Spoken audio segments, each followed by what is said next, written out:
ఇస్తారో తెలుసా అండి? ఉపవాసం అన్నం తినకూడదు. అన్నం తినకపోవడం కాదు, అన్నాన్ని పచనం చెయ్యడానికి కావలసిన సంభారములను స్పృశించి పచన ప్రయత్నమునందు నిమగ్నము కాకూడదు.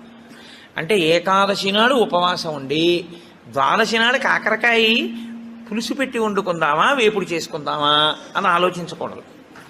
ద్వాదశి పారణ కోసం ఏకాదశి నాడు కాయగూరలు తరుక్కోకూడదు.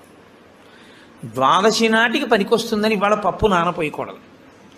అంటే అసలు మీ శరీరమును పోషించుకోవడానికి కావలసిన ఏ పనిని ఏకాదశి నాడు చేయకూడదు. మరి ఇంక ఏకాదశి నాడు ఏం చేయాలి? అసలు చాలా నిష్కర్షగా మాట్లాడితే నిర్జలోపవాసం, ముక్కోటి ఏకాదశి. నీటిని త్రాగకూడదు, ఉమ్ము మింగకూడదు. ఈ నిర్జలోపవాసం ఎందుకు చేయిస్తారో తెలుసా అండి?